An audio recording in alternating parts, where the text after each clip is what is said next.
오늘이 죽은 아들 생일이에요. 그 애가 국밥을 참 좋아했어요. 허름한 국밥집. 폐업 직전에 텅 빈 가게 안으로 한 노부부가 들어섰습니다.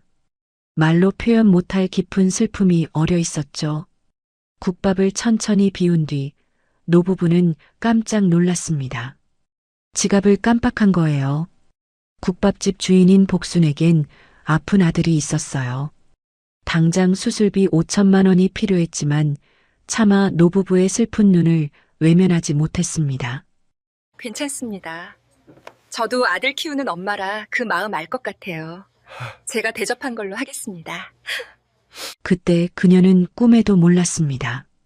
이 노부부가 어떤 사람들인지, 그리고 그들에게 베푼 이 따뜻한 국밥 한 그릇이 자신의 인생을 송두리째 바꾸어 버릴 줄은 말입니다.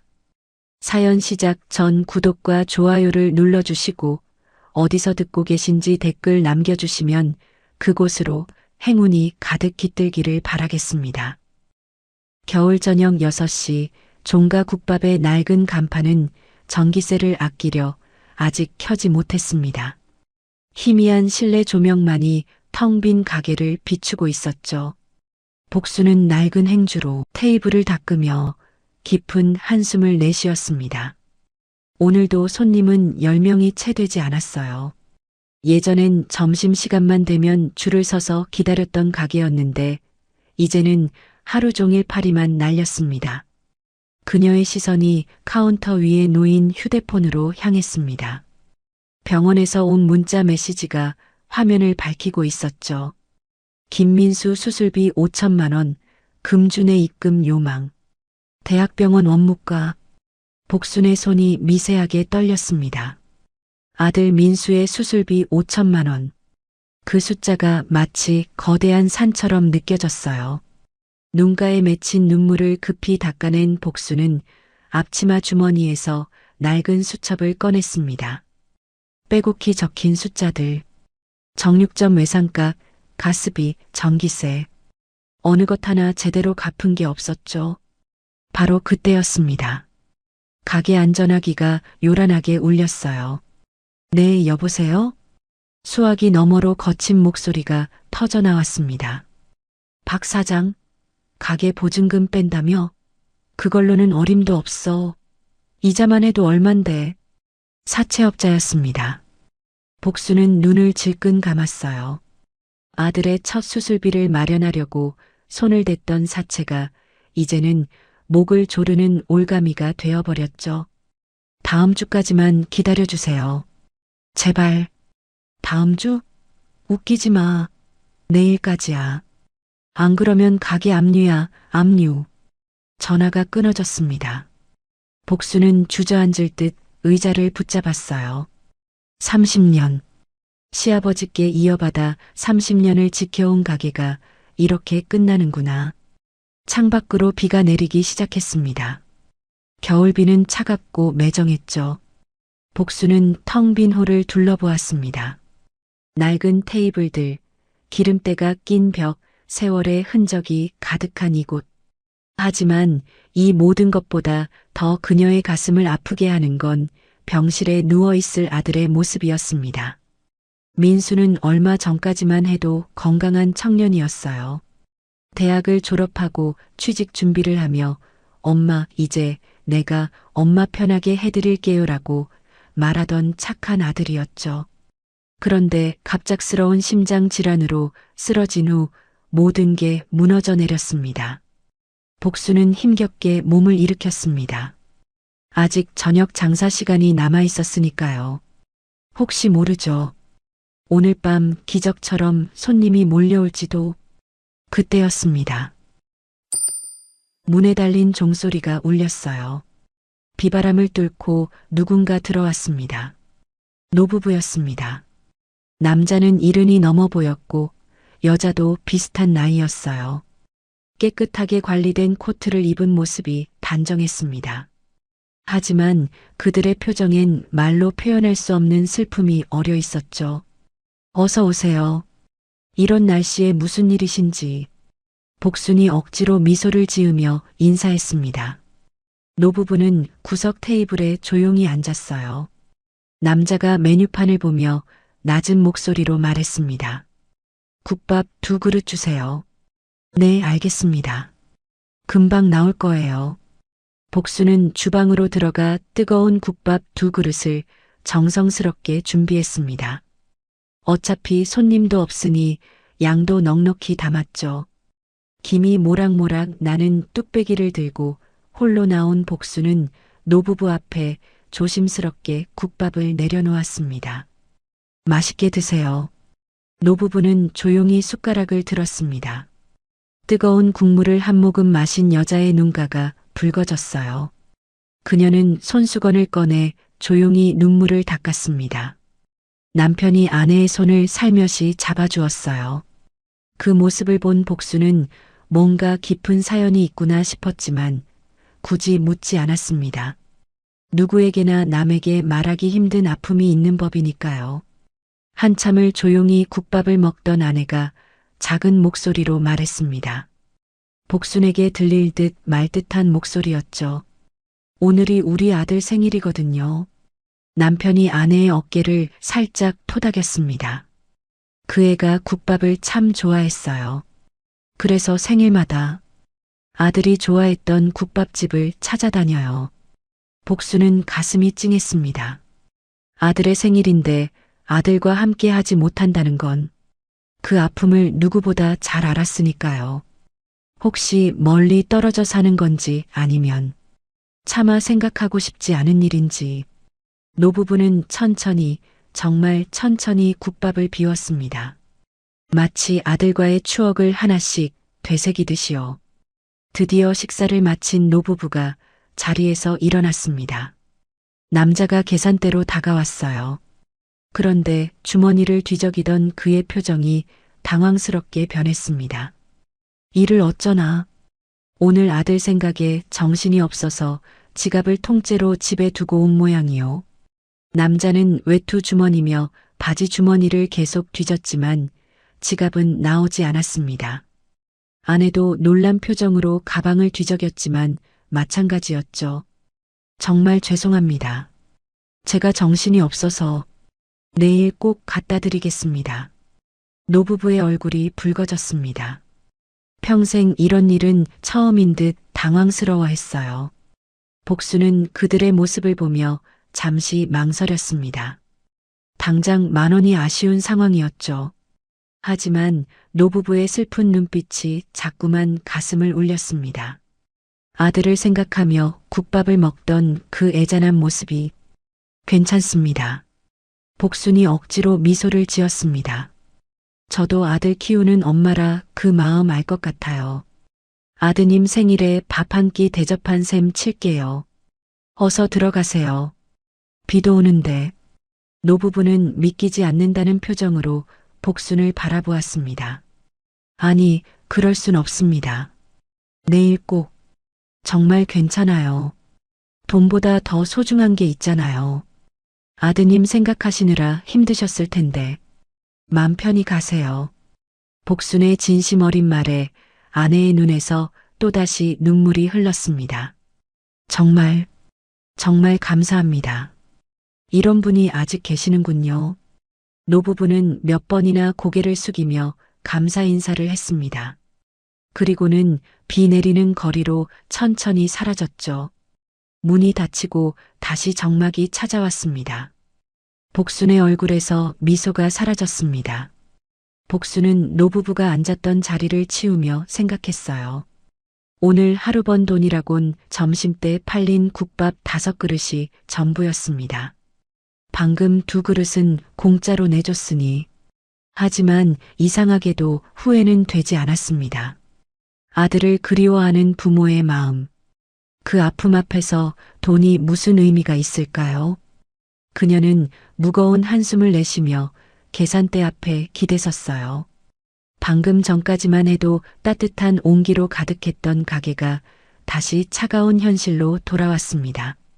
텅 빈 홀, 꺼진 가스레인지, 그리고 한 푼도 들어오지 않은 계산대. 복수는 떨리는 손으로 낡은 장부를 펼쳤어요. 쿵.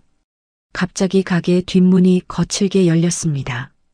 복순이 놀라 돌아보니 정육점 사장이 험악한 표정으로 서 있었어요. 덩치 큰 남자의 얼굴은 화로 붉게 달아올라 있었죠. 박 사장. 그의 목소리가 텅 빈 가게에 울려 퍼졌습니다. 오늘까지 고깃값 안 주면 내일부터 외상 없어. 2달이야, 2달. 나도 먹고 살아야지. 정육점 사장은 씩씩거리며 주방으로 들어왔습니다. 그리고는 낡은 업소용 냉장고 문을 벌컥 열었어요. 텅 비어있는 냉장고를 보며 혀를 찼습니다. 이것 봐, 고기 하나도 없잖아. 장사를 하는 건지 안 하는 건지. 그는 냉장고 문을 쾅 닫으며 복순을 노려보았어요. 죄송합니다. 내일까진 어떻게든. 내일까지야. 못 주면 우리도 거래 끝이야. 알아서 해. 정육점 사장이 나간 후 복순은 힘없이 의자에 주저앉았습니다. 방금 공짜로 내준 국밥 2그릇. 그 원가가 머릿속에서 계속 맴돌았어요. 어림잡아도 12,000원은 들어갔을 겁니다. 하지만 후회보다는 아들 생각에 잠긴 노부부의 슬픈 눈빛이 계속 떠올랐죠. 이번엔 휴대폰이 울렸습니다. 화면에 뜬 번호를 보니 병원이었어요. 복순의 손이 떨렸습니다. 전화를 받기가 무서웠지만 안 받을 수도 없었죠. 여보세요. 박복순 보호자님이시죠? 병원 원무과 직원의 사무적인 목소리가 들려왔습니다. 김민수 환자의 수술이 다음 주로 예정되어 있는데요. 수술비가 아직 입금되지 않았습니다. 네. 그게 보호자님, 수술비가 입금되지 않으면 다음 주 수술 순서에서 밀립니다. 이미 대기 환자가 많아서요. 이번 기회를 놓치면 한 달은 더 기다리셔야 할 수도 있습니다. 복순의 목소리가 간신히 나왔습니다. 알겠습니다. 꼭 마련하겠습니다. 네, 그럼 금주내로 입금 부탁드립니다. 전화가 끊어졌습니다.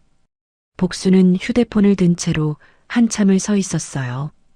한 달을 더 기다린다고요? 민수가 그때까지 버틸 수 있을까요? 의사는 빠른 수술이 필요하다고 했는데 복순은 비틀거리며 주방으로 들어갔습니다. 그리고는 구석에 있던 낡은 의자에 털썩 주저앉았어요. 차가운 타일 바닥에서 올라오는 한기가 무릎을 타고 올라왔습니다. 온몸이 으스스 떨렸죠. 민수야. 그녀의 입에서 아들의 이름이 새어나왔습니다. 엄마가 미안해. 눈물이 볼을 타고 흘러내렸습니다. 아들이 쓰러진 날이 떠올랐어요. 아르바이트를 3개나 하며 엄마 이제 내가 돈 벌어서 엄마 편하게 해드릴게요라고 했던 민수. 무리하지 말라고 했는데 기어이 몸을 혹사하다가 쓰러지고 말았죠. 병원에서 심장질환이라는 진단을 받았을 때 복수는 하늘이 무너지는 것 같았습니다. 수술비 5천만 원. 그 돈을 어디서 구한단 말입니까? 이미 첫 번째 수술 때문에 사채까지 손을 댄 상황인데 복수는 한참을 울다가 천천히 고개를 들었습니다. 울고만 있을 수는 없었어요. 아들을 위해서라도 일어서야 했습니다. 그녀는 힘겹게 몸을 일으켜 냉장고를 열었습니다. 정육점 사장 말대로 텅 비어 있었죠. 하지만 구석에 비닐봉지 하나가 있었어요. 복순이 봉지를 열어보니 사골 뼈다귀 몇 개가 들어 있었습니다. 며칠 전에 남겨둔 마지막 재료였죠. 복순은 뼈다귀를 꺼내 찬물에 담갔습니다. 피를 빼는 동안 시아버지의 목소리가 귓가에 울렸어요. 며느라, 국밥은 말이야. 정성이 반이고 재료가 반이야. 하지만 정성이 없으면 좋은 재료도 소용없어. 육수는 거짓말을 안 해. 손님들은 다 알아. 복수는 피 뺀 뼈를 큰 솥에 넣었습니다. 그리고 찬물을 가득 부었어요. 가스불을 켜니 파란 불꽃이 손밑을 감쌌습니다. 그리고 손님은 하늘이야. 배고픈 사람 밥 한 끼 대접하는 게 얼마나 큰 공덕인지 아니? 돈 받고 파는 장사지만 마음은 그래선 안 돼. 복수는 끓어오르는 물을 보며 시아버지와의 추억을 떠올렸습니다. 30년 전 갓 시집 온 새댁이었던 그녀에게 시아버지는 하나하나 정성스레 가르쳐 주셨죠. 뼈 고르는 법부터 불 조절하는 법까지. 아버님, 복순이 나직이 중얼거렸습니다. 제가 이 가게를 지킬 수 있을까요? 민수도 살리고 가게도 살릴 수 있을까요? 대답은 없었습니다. 하지만 펄펄 끓는 육수가 뽀얀 김을 내뿜었어요. 마치 괜찮다고 힘내라고 말하는 것처럼. 복수는 눈물을 닦고 일어섰습니다. 그리고는 수세미를 들고 가스레인지 주변을 닦기 시작했어요. 기름때가 잔뜩 낀 곳을 박박 문질렀습니다. 1시간, 2시간. 복수는 묵묵히 청소를 계속했어요. 바닥의 타일 하나하나를 걸레로 닦고 테이블을 반들반들하게 문질렀습니다. 낡은 의자들도 하나씩 뒤집어 먼지를 털었죠. 밤 10시가 넘었습니다. 보통 때 같으면 진작 문을 닫았을 시간이었지만 오늘은 달랐어요. 혹시라도 손님이 올지 모른다는 희망을 버릴 수 없었습니다. 복수는 깨끗해진 홀을 둘러보았습니다. 비록 낡고 초라하지만 정성은 누구에게도 뒤지지 않는 가게였어요. 가게가 망하더라도 복순이 혼잣말을 했습니다. 마지막까지 제대로 하자. 시아버님이 물려주신 이 맘만큼은 끝까지 지키자. 그녀는 다시 주방으로 들어가 끓고 있는 육수를 확인했습니다. 뽀얀 국물이 보글보글 끓고 있었어요. 복수는 국자로 한 숟갈 떠서 맛을 보았습니다. 아직 멀었지만 그래도 정성이 느껴지는 맛이었죠. 새벽 1시가 되어서야 복수는 가게 문을 닫았습니다. 집으로 가는 길 차가운 겨울바람이 볼을 때렸어요. 민수야, 엄마가 포기하지 않을게. 너도 포기하면 안 돼. 어둠 속에서 그녀의 목소리가 작게 울렸습니다. 그리고 멀리서 가게의 간판이 희미하게 보였어요. 종가국밥이라는 글씨가 어둠 속에서도 꿋꿋이 자리를 지키고 있었습니다. 다음 날 아침 7시, 겨울 해는 아직 제대로 떠오르지 않았습니다. 종가국밥 건너편 좁은 골목에 검은색 세단 한 대가 조용히 들어섰어요. 차체에는 태강그룹이라는 로고가 선명하게 박혀 있었습니다. 뒷좌석에 앉은 이정민 회장은 창밖으로 국밥집을 바라보았습니다. 어제의 일이 밤새 마음에 걸렸던 모양이에요. 그의 손에는 두툼한 현금 봉투가 들려 있었습니다. 회장님, 제가 다녀오겠습니다. 운전석 옆자리에 김 비서가 뒤돌아보며 말했습니다. 40대 중반의 김 비서는 정민을 10년 넘게 모신 충직한 수행비서였죠. 그의 손에는 고급 음료수가 가득 담긴 상자가 들려 있었어요. 아니다. 내가 직접 가야지. 어제 신세를 졌는데. 정민이 차 문을 열려는 순간이었습니다. 가게 앞에 누군가 서 있는 게 보였어요. 꾀재재한 행색의 노숙인이었습니다. 때가 잔뜩 낀 낡은 파카를 입고 뜯어진 운동화를 신은 남자였죠. 그는 가게 앞을 서성이며 유리문 너머를 힐끔거렸습니다. 배가 고픈 듯 자꾸만 입맛을 다시고 있었어요.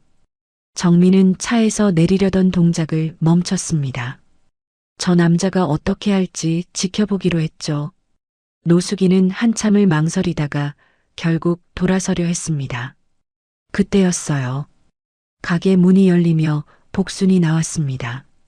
새벽부터 육수를 끓이고 있었던 모양이었죠. 아저씨, 복순이 노숙인을 불렀습니다. 남자가 놀라 뒤돌아보았어요. 아니에요. 그냥 지나가는 길이라서. 노숙인이 더듬거리며 말했습니다. 부끄러움과 배고픔이 동시에 묻어나는 목소리였죠. 복수는 잠시 그를 바라보더니 부드럽게 말했습니다. 춥죠? 들어오세요. 따뜻한 거 드시고 가세요. 아니, 저는 돈이. 돈 얘기는 하지 마세요. 그냥 드시고 가시면 돼요. 복수는 노숙인의 팔을 살짝 잡아 가게 안으로 이끌었습니다. 남자는 어리둥절한 표정으로 따라 들어갔죠. 정민과 김비서는 차 안에서 그 광경을 조용히 지켜보았습니다. 회장님, 저게. 김비서가 말을 꺼내려 했지만 정민이 손을 들어 제지했습니다. 좀 더 보자는 뜻이었죠. 가게 안으로 시선을 돌리니 복순이 노숙인을 구석 테이블에 앉히는 게 보였습니다. 그녀는 곧바로 주방으로 들어가더니 잠시 후 김이 모락모락 나는 뚝배기를 들고 나왔어요. 여기요. 천천히 드세요. 뜨거우니까 조심하시고요. 복순이 국밥을 내려놓으며 말했습니다. 그리고는 다시 주방으로 가서 깍두기를 한 접시 가득 담아왔어요. 김치도 새로 담은 것을 골라서 말이죠. 고맙습니다. 정말 고맙습니다. 노숙인의 눈가가 붉어졌습니다. 그는 떨리는 손으로 숟가락을 들었어요. 첫 술을 입에 넣자 뜨거운 국물이 온몸으로 퍼져나가는 게 느껴지는 듯 했습니다. 어휴, 천천히 드세요. 채알라. 복순이 걱정스럽게 말했습니다. 노숙인은 고개를 끄덕이며 국밥을 먹었어요. 하지만 너무 오랜만에 먹는 따뜻한 밥이라 그런지 자꾸만 급하게 먹게 되었죠. 복수는 그런 그를 안쓰럽게 바라보다가 물 한 컵을 가져다 주었습니다. 언제부터 끼니를 걸으셨어요? 그게 사흘쯤 됐나? 노숙인이 부끄러워하며 대답했습니다. 아이고, 그럼 더 천천히 드셔야 돼요. 위가 놀랄 거예요. 복순의 목소리에는 진심 어린 걱정이 담겨 있었습니다. 마치 오래 굶은 아들을 대하는 어머니 같았죠. 차 안에서 이 광경을 지켜보던 김 비서가 놀란 표정으로 이정민을 돌아보았습니다. 회장님, 저 사장님. 어제 회장님께 공짜로 국밥을 주신 것도 모자라서. 정민은 말없이 고개를 끄덕였습니다. 그의 눈빛에는 묘한 감정이 어려 있었어요. 가게 안에서는 노숙인이 국밥을 다 비우고 있었습니다. 복수는 빈 그릇을 보며 흐뭇하게 웃었어요. 더 드릴까요? 아니에요. 이것만으로도 정말 감사합니다. 노숙인이 일어서려 했습니다. 그때 복순이 주방으로 가더니 비닐봉지 하나를 들고 나왔어요. 여기, 이거 가져가세요. 봉지 안에는 찐빵 몇 개가 들어 있었습니다. 어제 남은 건데 버리기 아까워서 찜통에 다시 쪘어요. 배고프실 때 드세요. 노숙인의 눈에서 눈물이 주르륵 흘러내렸습니다. 왜 이렇게까지 저 같은 사람한테 무슨 소리예요? 사람이 사람 도와주는 게 당연한 거죠. 날도 추운데 몸 조심하시고 배고프면 또 오세요. 노숙인은 연신 고개를 숙이며 감사 인사를 했습니다. 그리고는 찐빵 봉지를 품에 꼭 안은 채 가게를 나갔어요. 복수는 그의 뒷모습을 따뜻한 눈길로 배웅했습니다. 그리고는 다시 설거지를 하러 주방으로 들어갔죠. 정민은 이 모든 광경을 보고 나서야 김 비서를 돌아보았습니다. 김 비서, 네, 회장님. 저분은 어제 우리한테만 그런 게 아니었군. 정민의 목소리에는 감탄과 놀라움이 섞여 있었습니다. 김 비서도 고개를 끄덕였어요. 그러게 말입니다. 가게가 이렇게 한산한데도 저렇게 베푸시다니. 정민은 잠시 생각에 잠겼습니다. 어제 저녁 지갑을 두고 왔을 때 복순이 보여준 호의. 그게 특별한 일이 아니라 일상이었던 거였어요. 음료수 상자 다시 차에 실어. 네. 하지만 회장님, 어제 식사비를. 지금은 때가 아닌 것 같다. 일단 돌아가자. 정민이 차분하게 말했습니다. 김 비서는 의아했지만 지시대로 음료수 상자를 트렁크에 실었어요. 정민은 다시 한번 가게를 바라보았습니다. 유리창 너머로 복순이 열심히 일하는 모습이 보였죠.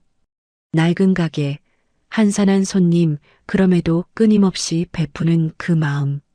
도대체 무엇이 저 사장님을 그렇게 만드는 걸까요? 김비서, 네, 회장님. 저 사장님이라는 분, 무슨 사정이 있는지 조용히 알아봐. 김비서가 고개를 갸웃거렸습니다.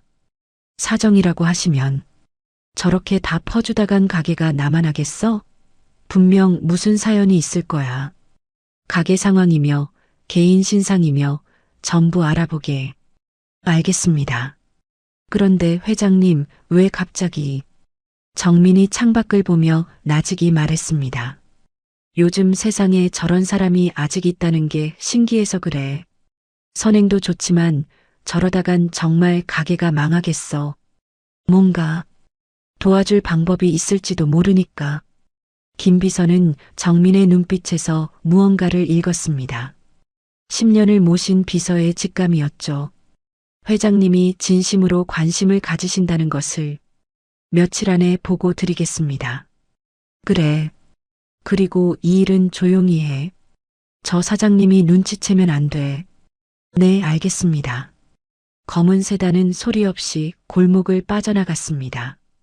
복수는 차가 있었는지도 모른 채 계속 일을 하고 있었죠. 정민은 차 안에서 곰곰이 생각했습니다. 어제 저녁 먼저 세상을 떠난 아들의 생일이라 슬퍼하던 자신들에게 따뜻한 국밥 한 그릇을 공짜로 내준 국밥집 여사장. 그리고 오늘 아침 굶주린 노숙인에게 역시 아무 데가 없이 밥을 내준 그녀. 김비서, 우리 아들이 살아있었다면 몇 살이지? 갑작스러운 질문에 김비서가 잠시 머뭇거리다 대답했습니다. 34살이 되셨을 겁니다, 회장님. 그래, 34살. 정민은 눈을 감았습니다. 10년 전 불의의 사고로 세상을 떠난 아들의 얼굴이 떠올랐어요. 그 아이도 국밥을 참 좋아했었죠. 특히 추운 날이면 꼭 국밥을 찾곤 했습니다. 회장님, 괜찮으십니까? 아, 괜찮아. 그냥 저 사장님을 보니 문득 생각이 나서. 정민은 다시 눈을 떴습니다. 그리고 결심한 듯 말했어요. 김비서, 저 사장님 조사할 때 특히 가족관계를 자세히 알아봐. 자녀가 있는지, 있다면 무엇을 하는지. 네, 알겠습니다. 차는 강남의 번화가로 접어들었습니다. 높은 빌딩들 사이로 태강그룹 본사 건물이 보였죠. 하지만 정민의 머릿속에는 계속 그 작은 국밥집과 박복순 사장의 모습이 맴돌았습니다. 무엇이 그녀를 그토록 선하게 만드는 걸까? 그리고 왜 그녀의 모습을 보니 가슴 한구석이 뭉클해지는 걸까? 정민은 자신도 모르게 중얼거렸습니다. 정말 요즘 세상에 보기 드문 분이야. 이틀 뒤 오후 2시 점심 손님들이 빠져나간 한산한 시간이었습니다. 종가 국밥의 문이 열리며 낡은 등산복을 입은 중년 남자가 들어왔어요. 김비서였습니다. 정민의 지시를 받고 신분을 숨긴 채 가게를 찾은 것이죠. 그는 일부러 모자를 눌러쓰고 평범한 동네 주민처럼 행동했습니다. 어서 오세요. 복순이 카운터에서 일어나 인사했습니다. 지난 이틀 동안 그녀의 얼굴은 더욱 수척해 보였어요. 잠을 제대로 못 잔 듯 다크서클이 짙게 내려앉아 있었죠. 국밥 한 그릇 주세요. 김비서가 구석 테이블에 앉으며 말했습니다. 그 위치에서는 가게 전체가 한눈에 들어왔어요. 네, 금방 나올 거예요. 복순이 주방으로 들어가는 동안 김비서는 가게 내부를 꼼꼼히 살폈습니다. 테이블은 8개, 의자는 32개. 모두 10년은 넘어 보이는 낡은 것들이었죠. 벽에는 오래된 메뉴판과 함께 빛바랜 사진 몇 장이 걸려 있었습니다. 그중 하나는 젊은 시절의 복순이 나이 지긋한 어르신과 함께 찍은 사진이었어요. 아마도 돌아가신 시아버지인 듯 했습니다. 두 사람 모두 하얀 조리복을 입고 환하게 웃고 있었죠. 김이 모락모락 나는 뚝배기가 테이블 위에 놓였습니다. 맛있게 드세요. 깍두기도 많이 드시고요. 복순이 깍두기 접시를 넉넉히 담아놓으며 말했습니다. 김비서는 고개를 숙여 인사하고는 국밥을 한 숟가락 떴어요. 진한 육수 맛이 입안 가득 퍼졌습니다. 정말 정성이 느껴지는 맛이었어요. 요즘 흔한 조미료 맛이 아니라 뼈를 오래 고아낸 깊은 맛이 났죠. 바로 그때였습니다. 쾅! 가게 문이 거칠게 열렸습니다. 덩치 큰 남자가 씩씩거리며 들어왔어요. 붉게 상기된 얼굴을 보니 술을 마신 것 같았습니다. 여기가 종가국밥이지? 남자가 큰 소리로 물었습니다. 복순이 놀란 표정으로 카운터에서 나왔어요. 네, 맞습니다. 무슨 일이신지. 무슨 일이긴. 내가 누군지 알아? 남자는 가게 한가운데 서서 목소리를 높였습니다. 길 건너 왕가국밥 사장이야. 김비서는 귀를 쫑긋 세웠습니다. 경쟁 가게 사장이었군요. 남자는 테이블을 쾅 치며 소리쳤습니다. 아줌마, 우리 가게 새로 개발한 레시피 훔쳐갔지. 어쩐지 요즘 들어 맛이 비슷하더라. 가게 안에 있던 손님 2명이 불안한 표정으로 서로를 바라보았습니다. 김비서는 조용히 휴대폰을 꺼내 녹음 버튼을 눌렀어요. 복수는 당황한 기색 없이 차분하게 물었습니다. 무슨 말씀이신지 잘 모르겠네요. 저희 국밥은 모르긴 뭘 몰라. 내가 이 동네에서 장사한 지 5년인데 갑자기 손님이 확 줄더라고. 알고 보니 여기서 우리 비법을 베낀 거야. 남자는 주방 입구까지 성큼성큼 다가갔습니다.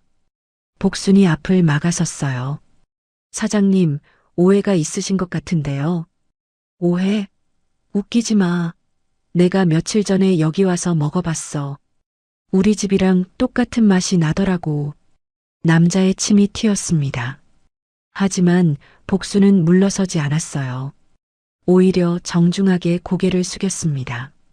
그리고는 조용하지만 단호한 목소리로 말했습니다. 사장님, 제 국밥은 30년 전 시아버님께 배운 그대로입니다. 복순이 천천히 고개를 들었습니다. 그녀의 눈빛은 흔들림이 없었어요. 시아버님은 항상 말씀하셨어요. 재료는 속여도 손님의 혀는 못 속인다고요. 뭐, 지금 나한테 설교하는 거야? 남자가 주먹을 불끈 쥐었습니다. 김비서는 만약을 대비해 자리에서 일어날 준비를 했어요. 하지만 복수는 여전히 침착했습니다. 제 아들이 지금 병원에 있어요. 수술비가 5천만 원이나 들어요. 갑작스러운 얘기에 남자가 잠시 멈칫했습니다. 그래서 뭐, 동정표 구하는 거야? 아니에요. 그저 진실을 말씀드리는 거예요. 복순의 목소리가 떨렸지만 그녀는 계속 말을 이어갔습니다. 제 아들 병원비 때문에 이 가게는 넘어가도 이 맛은 못 넘깁니다. 이건 시아버님의 혼이 담긴 맛이거든요. 제가 지켜야 할 마지막 자존심이에요. 가게 안이 조용해졌습니다. 손님들도 김비서도 심지어 화를 내던 남자도 말을 잃었어요. 복수는 주방으로 가더니 시원한 물 한 잔을 가져왔습니다. 사장님, 이거라도 드시고 진정하세요. 술 드신 것 같은데. 남자는 어이없다는 표정으로 복순을 바라보았습니다. 자기가 와서 행패를 부리는데 오히려 물을 주다니. 미쳤어? 내가 지금 장난하는 줄 알아? 장난 아닌 거 압니다. 사장님도 장사하시느라 힘드신 거 아니에요? 다 먹고 살자고 하는 일인데 서로 으르렁거릴 필요 있나요? 복순의 진심 어린 말에 남자는 할 말을 잃었습니다. 저도 장사 안 되는 거 압니다. 이 동네 국밥집이 너무 많아졌어요. 다들 힘들죠. 하지만 그렇다고 제가 사장님 레시피를 훔쳤다는 건 억울해요. 복수는 벽에 걸린 사진을 가리켰습니다. 시아버지와 함께 찍은 그 사진이었죠. 저 어르신이 제 시아버님이세요. 돌아가신 지 10년이 넘었지만 그분이 가르쳐 주신 대로 지금도 국밥을 끓이고 있어요. 하나도 바꾸지 않았어요. 그게 제가 그분께 하는 약속이거든요. 남자는 복순의 눈을 똑바로 바라보았습니다. 그 눈에는 거짓이 없었어요. 오히려 자부심이 가득했죠. 만약 정의심되시면 제가 국밥 끓이는 거 처음부터 끝까지 보여드릴게요. 뭐 하나 숨길 거 없어요. 됐어. 남자가 중얼거렸습니다. 기세가 한풀 꺾인 목소리였어요. 그래, 믿어주지. 근데 왜 우리 집이랑 맛이 비슷한 거야? 복순이 부드럽게 웃었습니다. 좋은 국밥은 다 비슷한 맛이 나는 법이에요. 정성 들여 뼈를 고우면 결국 비슷한 맛이 나게 마련이죠. 사장님도 대충 하시는 분 아니잖아요. 남자는 머쓱한 듯 머리를 극적였습니다. 에이 뭐. 그래도 내 오해였으면 미안하게 됐네. 괜찮아요. 얼마나 속상하셨으면 그러셨겠어요. 복수는 다시 주방으로 가더니 포장 용기에 김치를 담아왔습니다. 이거 가져가세요. 오늘 아침에 담근 겉절이에요. 술 드셨으니까 속이 안 좋으실 텐데 이거 드시면 좀 나으실 거예요. 남자는 믿기지 않는다는 표정으로 김치통을 받았습니다. 아니, 내가 와서 소리 질렀는데 다 지나간 일이에요. 같은 동네에서 장사하는 사이인데 앞으로 사이좋게 지내요. 남자는 한참을 서 있다가 작게 고개를 숙였습니다. 그래, 미안했어요. 내가 좀 성급했나 봐. 그는 김치통을 들고 천천히 가게를 나갔습니다. 문이 닫히고 나서야 가게 안이 조용해졌어요. 김비서는 감탄을 금치 못했습니다. 저런 상황에서도 화 한 번 내지 않고 오히려 상대방을 배려하는 마음. 그것도 자신이 그토록 어려운 처지에 있으면서 말이죠.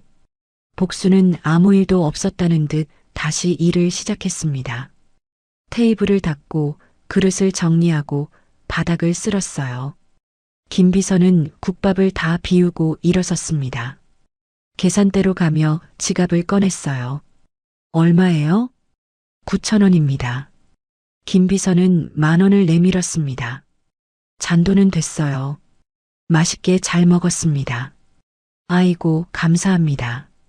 복순이 환하게 웃었습니다. 비록 수척한 얼굴이었지만 그 미소만큼은 맑고 깨끗했어요. 김비서는 가게를 나와 근처에 세워둔 차에 올라탔습니다. 그리고는 곧바로 정민 회장에게 전화를 걸었어요. 회장님, 김비서입니다. 어떻게 됐나? 직접 목격했습니다. 경쟁 가게 사장이 와서 행패를 부렸는데요. 김비서는 녹음한 내용과 함께 자세한 상황을 보고했습니다. 복순이 보여준 침착함과 배려, 그리고 신념에 대해서도 빠짐없이 전했죠. 전화 너머로 정민의 감탄하는 소리가 들렸습니다. 정말 대단한 분이군. 그런 상황에서도 화를 내지 않다니. 네, 저도 놀랐습니다. 게다가 오히려 상대방을 걱정하시더군요. 아들이 아프다고 했나? 네, 병원비가 5천만 원이라고 하셨습니다. 그래서 가게가 넘어갈 수도 있다고. 정민이 잠시 침묵했습니다. 그리고는 단호하게 말했어요. 김비서, 더 자세히 조사해. 아들이 무슨 병인지, 어느 병원에 있는지, 가게 재정 상태는 어떤지, 모든 걸 알아봐. 알겠습니다, 회장님. 그리고 방법을 찾아보자. 저런 분이 가게를 잃으면 안 돼. 김비서는 정민의 목소리에서 결연한 의지를 느꼈습니다. 10년을 모시면서도 이런 목소리는 처음이었어요. 네, 최대한 빨리 알아보겠습니다. 전화를 끊고 나서 김비서는 다시 한번 종가 국밥을 돌아보았습니다. 낡고 초라한 가게였지만 그 안에는 무엇과도 바꿀 수 없는 소중한 정신이 살아 숨쉬고 있었습니다. 며칠이 흘러 병원에서 통보한 수술비 입금 마감일이 되었습니다. 복수는 새벽부터 가게에 나와 있었지만 손님은 거의 없었어요. 점심시간이 지나도 겨우 세 그릇을 팔았을 뿐이었죠. 오후 3시, 복수는 계산대에 앉아 전화기를 만지작거렸습니다. 병원에 전화해서 조금만 더 기다려달라고 해야 할까요? 하지만 이미 여러 번 미뤄왔던 터라 더는 무리였습니다. 민수야. 아들의 얼굴이 떠올랐습니다. 병실에서 엄마 저 때문에 너무 무리하지 마세요라고 했던 아들. 창백한 얼굴로도 엄마를 걱정했던 그 마음이 더욱 가슴을 아프게 했어요. 쿵, 쿵, 쿵. 갑자기 가게 문이 거칠게 두드려졌습니다. 복순이 놀라 고개를 들었을 때 문이 벌컥 열리며 험악한 인상의 남자 2명이 들어왔어요. 사채업자들이었습니다. 박복순 사장. 앞장선 남자가 큰 소리로 불렀습니다. 40대 중반의 그는 팔뚝에 문신이 가득했고 목에는 굵은 금목걸이를 걸고 있었죠. 오늘이 마지막인 거 알지? 더는 못 기다려. 복순이 떨리는 목소리로 대답했습니다. 조금만 더 시간을. 시간? 웃기지 마. 벌써 3달째야, 3달. 뒤따라 들어온 젊은 남자가 가게를 둘러보며 혀를 찼습니다. 형님, 여기 볼 게 있기나 한가요? 완전 폐가네. 그래도 집기는 좀 되겠지. 야, 딱지 가져와. 젊은 남자가 가방에서 붉은색 스티커 뭉치를 꺼냈습니다. 압류라고 큼지막하게 쓰인 딱지들이었어요. 뭘 하시는 거예요? 복순이 급히 일어섰지만 사채업자들은 아랑곳하지 않았습니다. 뭘 하긴. 못 갚으면 물건으로라도 받아가야지. 자, 시작해. 두 남자는 가게 안을 돌아다니며 닥치는 대로 압류 딱지를 붙이기 시작했습니다. 잠깐만요. 제발. 복순이 애원했지만 소용없었어요. 첫 번째 딱지는 주방의 대형 육수 솥에 붙었습니다. 30년 동안 하루도 쉬지 않고 국물을 끓였던 그 솥에 붉은 딱지가 철썩 달라붙었어요. 이거 꽤 비싸 보이네. 중고로 팔아도 얼마는 나오겠어. 다음은 업소용 냉장고였습니다. 복순이 간신히 할부로 장만했던 유일한 새 물건이었죠. 거기에도 어김없이 압류 딱지가 붙었습니다. 안 돼요. 그것만은. 복순이 냉장고 앞을 막아섰습니다. 이거 없으면 장사를 못해요. 제발 이것만은. 장사? 아줌마, 정신 차려. 이미 장사고 뭐고 끝났어. 내일 이거 다 가져갈 거니까. 사채업자들은 복순을 밀치고 계속 딱지를 붙였습니다. 테이블, 의자, 심지어 낡은 선풍기에까지. 가게 안의 모든 물건에 붉은 딱지가 덕지덕지 붙었어요. 복순은 힘없이 주저앉았습니다. 30년. 시아버지가 시작하고 남편과 함께 일구며 혼자서도 지켜온 30년이 이렇게 끝나는구나. 울지 마. 애초에 감당 못할 돈을 빌린 게 잘못이야. 사채업자가 비웃듯 말했습니다. 내일 오전에 트럭 가지고 올 테니까 문 열어놓고 있어. 안 그러면 자물쇠 부수고 들어갈 거야. 그리고 이거. 젊은 남자가 서류 한 장을 테이블에 내던졌습니다. 가게 권리증. 이것도 내일까지 준비해놔. 어차피 보증금으로도 빚 못 갚을 테니까. 두 남자가 나가고 문이 쾅 닫혔습니다. 정막이 내려앉은 가게에서 복수는 한참을 앉아 있었어요. 눈물조차 나오지 않았습니다. 그저 텅 빈 느낌뿐이었죠. 천천히 일어선 복수는 압류 딱지가 붙은 솥으로 다가갔습니다. 차가운 솥 표면을 쓰다듬으며 중얼거렸어요. 미안해요, 아버님. 제가 못 지켰네요. 시아버지가 평생을 함께한 솥이었습니다. 새벽마다 일어나 정성스레 육수를 끓이던 그 모습이 눈앞에 선했어요. 며느라, 이 솥이 우리 집 보물이야. 정성을 담으면 솥이 그걸 기억해. 그래서 더 좋은 맛을 내주는 거야. 복수는 솥을 끌어안고 흐느꼈습니다. 아버님, 어떻게 해야 해요? 민수는 어떻게 하죠? 대답은 없었습니다. 오직 차가운 쇠의 감촉만이 느껴질 뿐이었어요. 해가 서산으로 기울었습니다. 복수는 마지막으로 가게를 정리하기 시작했어요. 테이블을 닦고 바닥을 쓸고 그릇을 설거지했습니다. 마치 내일도 평소처럼 장사할 것처럼 정성스럽게요. 저녁 8시가 되자 복수는 매직펜과 종이를 꺼냈습니다. 떨리는 손으로 또박또박 글씨를 썼어요. 가게 정리합니다. 그동안 감사했습니다. 단 2줄이었지만 쓰는데 한참이 걸렸습니다. 글씨가 자꾸 번져서 몇 번이나 다시 썼거든요. 복수는 가게 밖으로 나가 유리문에 종이를 붙였습니다. 투명 테이프로 내 귀퉁이를 꼼꼼히 붙이고 나서 한 발짝 물러났어요. 종가국밥이라는 간판 아래 작은 종이가 을씨년스럽게 달려 있었습니다. 정말 끝이구나. 복순이 나직이 중얼거렸습니다. 다시 가게 안으로 들어간 그녀는 전등을 하나씩 끄기 시작했어요. 주방 불, 홀 불, 화장실 불.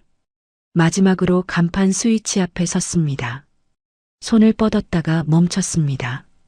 간판 불마저 끄면 정말로 모든 게 끝나는 것 같아서요. 그때 아들의 얼굴이 떠올랐습니다. 엄마, 나중에 제가 돈 많이 벌면 가게 크게 지어드릴게요. 종가 국밥 체인점도 내고요. 15살 때 했던 말이었어요. 복수는 그때 우리 민수 든든한 애라며 웃었었죠. 민수야. 복순의 눈에서 눈물이 주르륵 흘렀습니다. 엄마가 미안해. 내가 그렇게 지키고 싶어 했던 가게를. 딸칵. 마침내 간판 불이 꺼졌습니다. 30년 동안 한 번도 꺼지지 않았던 종가 국밥의 불빛이 사라졌어요. 어둠 속에서 가게는 더욱 을씨년스러워 보였습니다. 복수는 문을 잠그고 열쇠를 손에 쥐었습니다. 낡았지만 반들반들한 열쇠. 매일 아침 이 열쇠로 문을 열며 새로운 하루를 시작했었죠. 계산대 위에 열쇠를 올려놓으려다가 복수는 잠시 망설였습니다. 그리고는 다시 주머니에 넣었어요. 마지막 하루만이라도, 내일 아침까지만이라도. 가게를 나서는 복순의 발걸음은 천근만근이었습니다. 몇 번이나 뒤돌아보았어요. 어둠 속에 잠긴 가게가 마치 버려진 아이처럼 쓸쓸해 보였습니다. 집으로 가는 길, 복수는 휴대폰을 꺼냈습니다. 병원에서 온 부재중 전화가 5통이나 있었어요. 아마 수술비 때문이겠죠. 전화를 걸려다가 멈췄습니다. 뭐라고 말해야 할까요? 가게도 잃고 수술비도 못 구했다고? 아들에게 그런 절망적인 소식을 어떻게 전한단 말입니까? 대신 문자를 보냈습니다. 민수야, 엄마야. 오늘은 좀 늦을 것 같아. 밥 거르지 말고. 엄마가 사랑해. 보내고 나서 복수는 하늘을 올려다보았습니다. 별 하나 없는 도시의 밤하늘이 차갑게 느껴졌어요. 남편, 당신이 살아있었다면. 돌아가신 남편이 그리웠습니다. 혼자서 아들도 키우고 가게도 지키느라 얼마나 힘들었는지. 하지만 이제는 그마저도 끝이었습니다. 복수는 터덜터덜 걸으며 내일을 생각했어요. 사채업자들이 와서 물건을 다 가져가겠죠. 그럼 정말로 아무것도 남지 않을 거예요. 하지만 가장 마음 아픈 건 아들에게 미안하다는 것이었습니다. 수술을 받지 못하면 어떻게 될까? 의사는 빨리 수술하지 않으면 위험하다고 했는데 어떻게든 방법을 찾아야 해. 복수는 주먹을 꽉 쥐었습니다.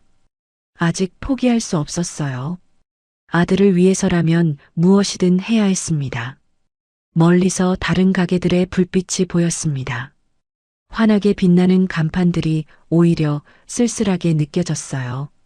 내일이면 저 불빛들 사이에서 종가 국밥만 사라지겠죠. 마치 처음부터 없었던 것처럼. 그래도 복수는 고개를 들고 걸었습니다. 비록 가게는 잃었지만 아직 아들이 있었으니까요. 그 아이를 살릴 수만 있다면 다시 시작할 수 있을 거예요. 어디선가 국밥 냄새가 풍겨왔습니다. 다른 가게의 냄새였겠죠. 복수는 쓸쓸히 웃었습니다. 내일부터는 더 이상 이 냄새를 맡을 수 없겠구나. 그렇게 종가국밥의 마지막 날이 저물어 갔습니다. 다음 날 이른 아침이었습니다. 복수는 종가국밥 앞에 서 있었어요. 어젯밤 붙여놓은 가게 정리합니다. 그동안 감사했습니다라는 안내문이 새벽 공기에 바스락거렸습니다. 주머니 속 열쇠를 만지작거리던 그녀는 문을 열고 안으로 들어갔어요. 시아버지와 함께 찍은 사진 액자만은 꼭 챙겨야 했습니다. 그것마저 잃으면 정말 아무것도 남지 않을 테니까요. 벽에 걸린 액자를 조심스럽게 떼어내는 순간이었습니다. 밖에서 묵직한 엔진 소리가 들려왔어요. 복순의 손이 멈췄습니다. 가슴이 철렁 내려앉았어요. 트럭이었습니다. 좁은 골목길을 비집고 흰색 트럭 2대가 들어와 가게 앞에 멈춰 섰어요. 끼익 하는 브레이크 소리가 새벽 공기를 찢었습니다. 박 사장, 나와봐. 운전석에서 내린 덩치 큰 남자가 소리쳤습니다. 어제 압류 딱지를 붙이고 갔던 그 사채업자였어요. 복수는 액자를 꼭 껴안고 가게 밖으로 나갔습니다. 다리가 후들거렸지만 꾹 참았어요. 벌써, 어서 비켜. 시간 없어. 젊은 사채업자가 손에 든 공구함을 흔들며 말했습니다. 그들은 복순의 대답을 기다리지 않았어요. 반쯤 열린 가게 문으로 거침없이 들어갔습니다. 야, 육수 소치랑 냉장고 먼저 빼. 빨리빨리. 알겠습니다, 형님. 업소용 냉장고가 거칠게 끌려 나왔습니다. 붉은 압류 딱지가 햇빛에 번쩍였어요. 복수는 황급히 안으로 뛰어들었습니다. 잠깐만요. 제발. 하지만 그녀의 목소리는 묻혔습니다. 이번엔 육수소 차례였어요. 30년 동안 하루도 쉬지 않고 뽀얀 육수를 끓여냈던 바로 그 솥. 시아버지의 손때가 묻은 그 솥이 사채업자들의 손에 잡혔습니다. 그것만은 복순이 앞을 가로막았습니다. 그것만은 안 돼요. 아버님 솥이에요. 그녀는 솥 앞으로 달려가 2 팔로 감싸 안았어요. 차가운 쇠의 감촉이 온몸으로 전해졌습니다. 아줌마 비켜. 일 방해하지 말고. 안 돼요. 이건 복순의 목소리가 떨렸습니다. 하지만 젊은 사채업자는 그녀의 팔을 거칠게 잡아당겼어요. 나요. 제발 놔달라고요. 야, 저 아줌마 좀 치워. 사채업자가 더욱 세게 밀쳐냈습니다. 복순의 몸이 뒤로 밀려나며 바닥에 넘어졌어요. 손에 쥐고 있던 액자가 그대로 떨어졌습니다. 쨍! 날카로운 소리와 함께 액자 유리가 산산조각 났습니다. 복수는 바닥에 쓰러진 채 깨진 액자를 바라보았어요. 금이 간 유리 너머로 시아버지의 얼굴이 일그러져 보였습니다. 신음이 새어나왔지만 사채업자들은 신경도 쓰지 않았습니다. 육수 솥이 주방에서 끌려 나왔어요. 쇠가 바닥을 긁는 소리가 비명처럼 울렸습니다. 복수는 기어가듯 깨진 액자를 주워들었습니다. 유리 조각이 손바닥을 찔렀지만 아픔을 느끼지 못했어요. 야, 테이블이랑 의자도 다 빼. 네, 형님. 쿵, 쿵. 가게 안집기들이 하나둘 밖으로 끌려나갔습니다. 30년의 추억이 담긴 솥과 냉장고가 트럭 짐칸 위로 무겁게 실렸어요. 골목에는 구경꾼들이 하나둘 모여들기 시작했습니다. 저기 종가 국밥 망하나 봐. 안 됐네. 맛있었는데. 요즘 국밥집이 어딨어. 다 망해. 사람들의 수군거림이 복순의 귀에 들렸습니다. 하지만 그녀는 꿈쩍도 하지 못했어요. 가게 앞 차가운 길바닥에 주저앉아 깨진 액자만 꼭 껴안고 있었습니다. 테이블이 나갔습니다. 의자도 나갔어요. 식기류를 담은 상자들도 차곡차곡 실렸습니다. 손님들이 앉아 뜨거운 국밥을 먹던 그 테이블들, 시아버지가 직접 닦으며 이것도 우리 가게 얼굴이다라고 하시던 그 의자들이 낯선 남자들의 손에 넘어갔어요. 복수는 그저 바라볼 뿐이었습니다. 눈물도 나오지 않았어요. 그저 텅 빈 느낌뿐이었습니다. 마치 영혼이 빠져나간 것처럼 온몸에 힘이 하나도 없었어요. 야, 마지막 테이블. 네. 가장 작은 테이블까지 트럭에 실렸습니다. 복순과 민수가 둘이서 밥 먹을 때 쓰던 그 테이블이었어요. 엄마, 이거 맛있다 하며 환하게 웃던 아들의 얼굴이 떠올랐습니다. 1시간도 안 되어 모든 게 사라졌습니다. 마치 처음부터 없었던 것처럼요. 복수는 깨진 액자를 내려다보았습니다. 금이 간 유리 사이로 시아버지의 얼굴이 조각나 보였어요. 젊은 복순도 환하게 웃던 시아버지도 모두 일그러져 있었습니다. 민수야. 복순의 입에서 아들의 이름이 새어나왔습니다. 엄마가 다 잃었어. 그녀는 액자를 더욱 꽉 껴안았습니다. 이제 남은 건 이것뿐이었어요. 깨진 액자 하나. 30년의 마지막 흔적. 복수는 고개를 들어 텅 빈 가게를 바라보았습니다. 정말 끝이었습니다. 트럭 짐칸은 이제 가득 찼어요. 종가 국밥의 모든 것이 그 위에 실렸습니다.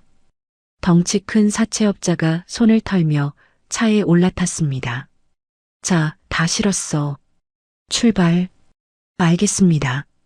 트럭의 엔진 소리가 울렸습니다. 매캐한 배기가스가 복순의 코를 찔렀어요. 그리고 천천히 움직이기 시작했습니다. 좁은 골목을 빠져나가려는 순간이었죠. 바로 그때였습니다. 골목 어기로 검은색 고급 세단 여러 대가 들어왔습니다. 트럭의 앞길을 완벽하게 가로막으며 멈춰 섰어요. 번쩍이는 차체에 햇살이 반사되었습니다. 빵빵. 트럭 운전석에 앉아있던 젊은 사채업자가 경적을 울렸습니다. 어떤 놈이야, 차 안 빼. 차창을 내리고 고함을 질렀어요. 하지만 검은 세단들은 꿈쩍도 하지 않았습니다. 세단의 문이 하나씩 열렸습니다. 먼저 내린 사람은 단정한 정장을 입은 중년 남자였어요. 그 뒤로 기품 있는 노부부가 내렸습니다. 남자는 70대 초반으로 보였고 여자도 비슷한 나이였어요. 깨끗한 코트를 입은 두 사람의 모습이 낯익었습니다. 복수는 멍한 눈으로 그들을 바라보았어요. 깨진 액자를 품에 안은 채 길바닥에 주저앉아 있던 그녀의 눈이 천천히 초점을 찾았습니다. 저분들은 며칠 전 지갑을 두고 왔던 그 노부부였습니다. 아들 생일이라며 눈물을 흘리던 바로 그분들이었어요. 다른 세단에서도 사람들이 내렸습니다. 말끔한 양복을 입은 남자들이 가죽 가방을 들고 나왔어요. 변호사처럼 보였습니다.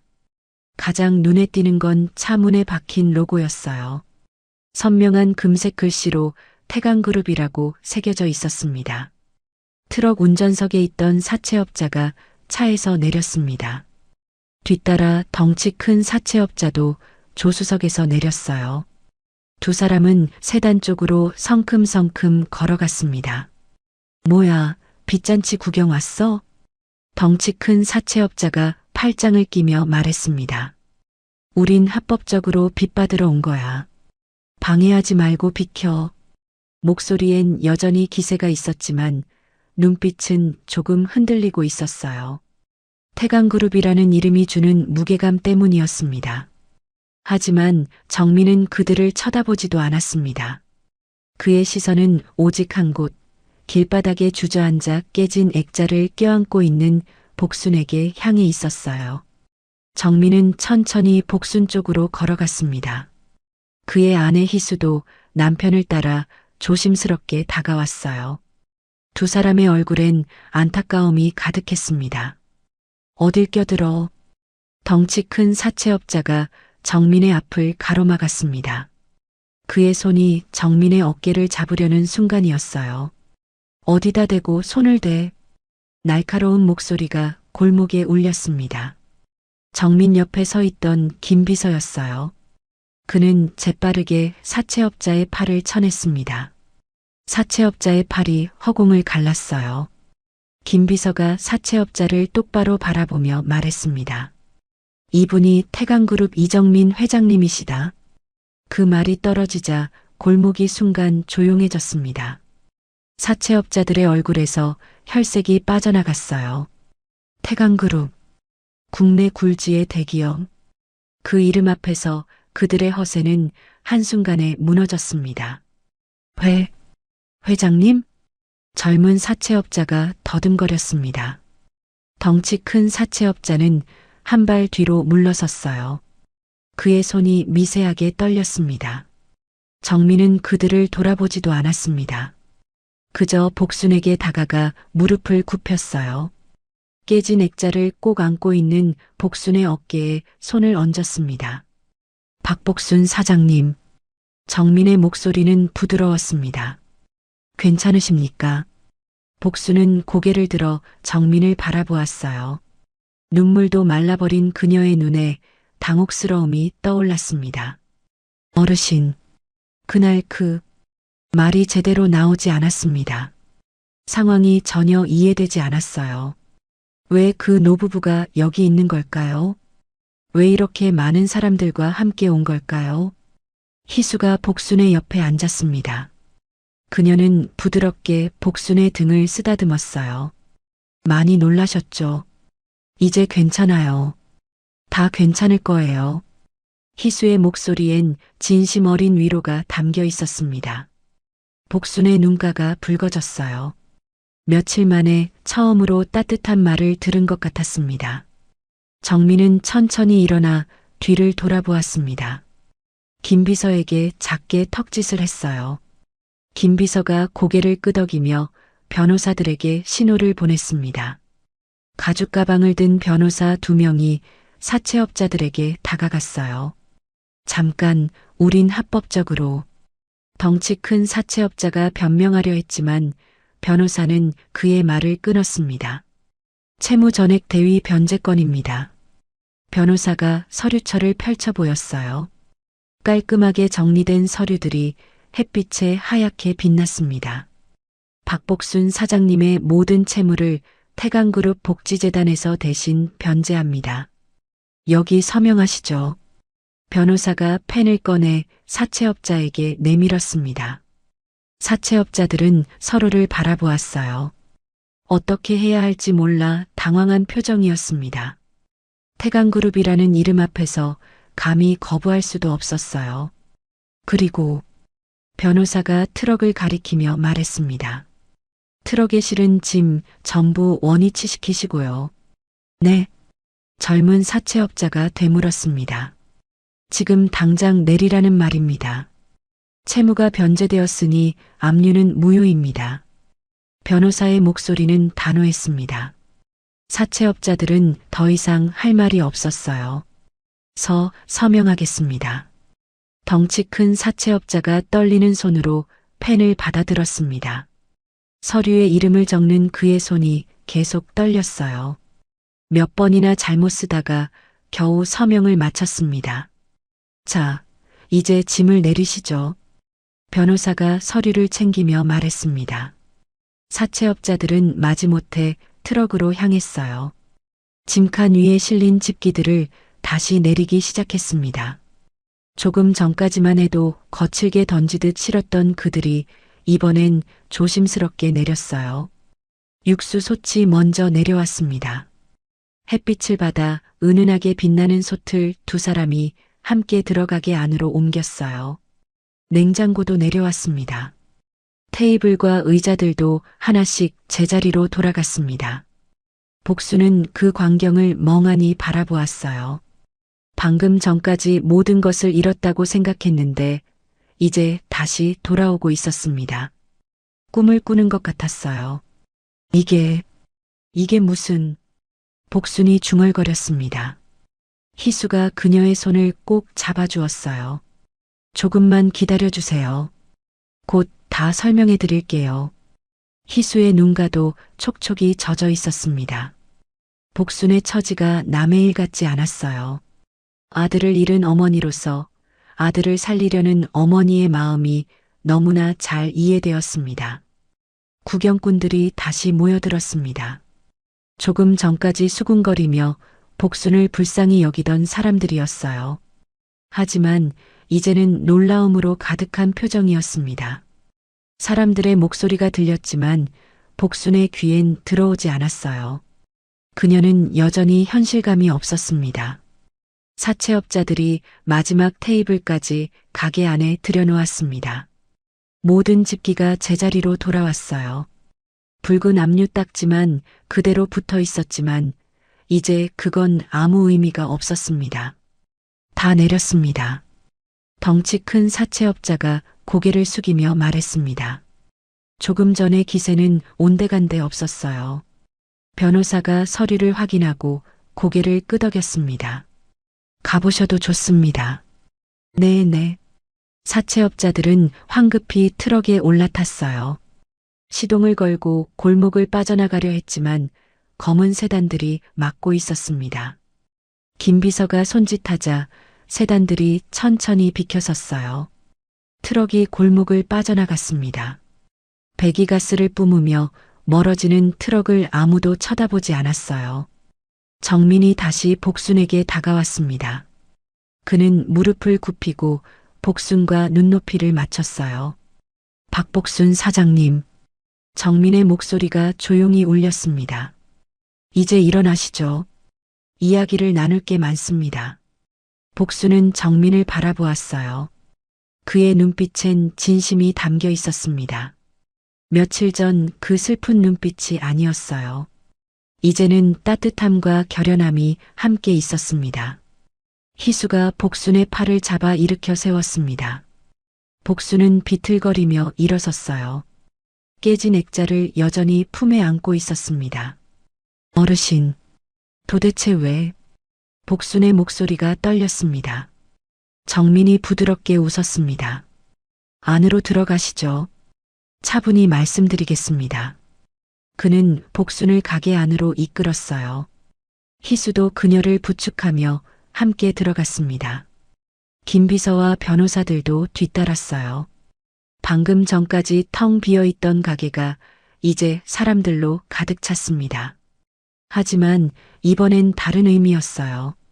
빼앗으러 온 사람들이 아니라 돌려주러 온 사람들이었습니다. 복순은 가게 안을 둘러보았어요.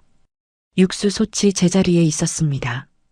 냉장고도 테이블도 의자도 모두 돌아와 있었어요. 붉은 딱지만 덕지덕지 붙어 있을 뿐이었습니다. 이게 꿈인가요? 복순이 중얼거렸습니다. 정민이 그녀의 어깨에 손을 얹었어요. 꿈이 아닙니다. 이제 시작입니다. 그의 말이 가게 안에 조용히 울렸습니다. 가게 안으로 들어온 정민은 천천히 주위를 둘러보았습니다. 방금 전까지 사채업자들이 거칠게 끌어냈던 집기들이 다시 제자리로 돌아와 있었어요.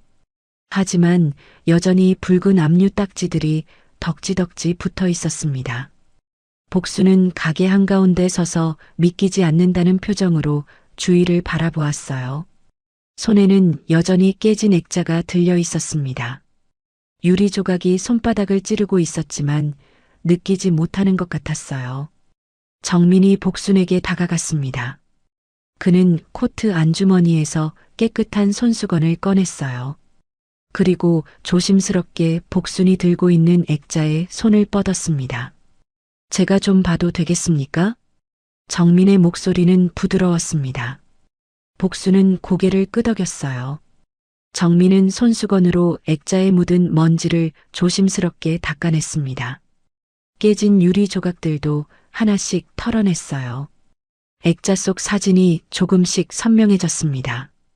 젊은 복순과 나이 지긋한 어르신이 하얀 조리복을 입고 환하게 웃고 있는 사진이었어요. 두 사람 뒤로 육수솥과 국밥 그릇들이 보였습니다. 이 사진 속 어르신이십니까? 정민이 물었습니다. 그 맛을 가르쳐 주신 분이. 복순의 눈가가 붉어졌습니다. 네, 시아버님이세요. 30년 전 사진이에요. 목소리가 떨렸습니다. 정민은 사진을 한참 바라보았어요. 사진 속 어르신의 눈빛에서 장인의 자부심이 느껴졌습니다. 훌륭하신 분이셨겠습니다. 정민이 조용히 말했습니다. 그는 액자를 복순에게 돌려주고 한 발짝 물러섰어요. 박복순 사장님. 정민이 복순을 똑바로 바라보며 입을 열었습니다. 며칠 전 사장님 가게에서 국밥을 먹었습니다. 제 아들 생일이었어요. 아들이 생전에 국밥을 참 좋아했거든요. 복순이 고개를 들었습니다. 정민의 눈가가 촉촉이 젖어 있었어요. 10년 전 아들을 잃었습니다. 그 아이 생일마다 아내와 함께 여러 국밥집을 찾아다닙니다. 아들을 떠올리며요. 희수가 남편 옆으로 다가와 그의 손을 잡았습니다. 두 사람의 눈빛에 깊은 슬픔이 어려 있었어요. 그날은 지갑을 두고 왔습니다. 아들 생각에 정신이 없어서요. 그런데 사장님은. 정민이 잠시 말을 멈췄습니다. 복순을 바라보는 그의 눈빛이 따뜻해졌어요. 당장 10,000원이 아쉬운 상황이셨을 텐데 저희에게 공짜로 국밥을 내주셨습니다. 아들을 키우는 엄마라서 그 마음을 안다고 하시면서요. 복순은 그때 일이 떠올랐습니다. 슬픈 눈빛으로 국밥을 드시던 노부부. 아들 생일이라며 눈물을 흘리시던 모습이요. 그 후에 알게 되었습니다. 정민이 계속 말했습니다. 식사비를 갚으러 다음날 아침 찾아갔는데 마침 다른 분에게도 국밥을 주시는 걸 봤습니다. 노숙인이었어요. 그분에게도 따뜻한 국밥 한 그릇을 내주시더군요. 김 비서가 앞으로 나서서 말했습니다. 이틀 후 제가 직접 가게에 가봤습니다. 그때 경쟁 가게 사장이 와서 행패를 부리는 걸 봤습니다. 복순이 그날을 떠올렸습니다. 레시피를 훔쳤다며 소리를 지르던 남자가요.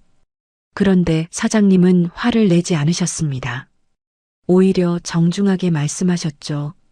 그 말을 듣는 순간 복순의 눈에서 눈물이 흘러내렸습니다.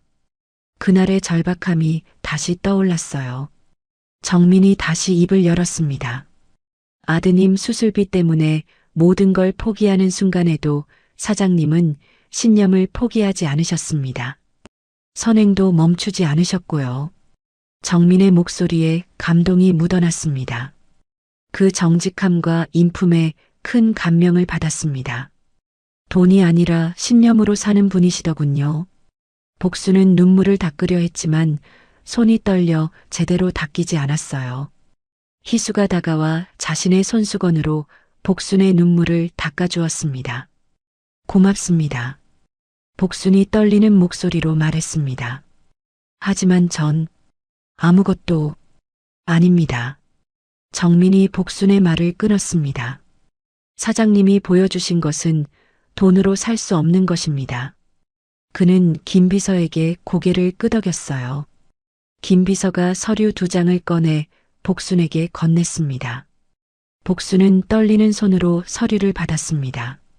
첫 번째 서류를 펼쳐보니 태강그룹 복지재단이라는 직인이 선명하게 찍혀 있었어요. 아들 김민수 군 수술비 및 치료비 전액 지원. 복순이 글자를 읽는 순간 숨이 막혔습니다. 5천만 원. 그 무거운 숫자가 서류 위에 적혀 있었어요. 이게 말이 나오지 않았습니다. 두 번째 서류를 펼쳤어요. 가게 부채 전액 상환. 사채로 빌렸던 돈, 정육점 외상가, 모든 빚이 정리되어 있었습니다. 복순의 손에서 서류가 떨어질 뻔했어요. 김 비서가 재빨리 받쳐주었습니다. 꿈이 아니죠? 복순이 중얼거렸습니다. 정민이 부드럽게 웃었어요. 꿈이 아닙니다. 사장님이 받으실 자격이 있는 겁니다. 정민은 가게 안을 천천히 둘러보았습니다. 낡은 벽, 기름때가 낀 천장, 삐걱거리는 바닥. 30년의 세월이 고스란히 묻어있는 공간이었어요.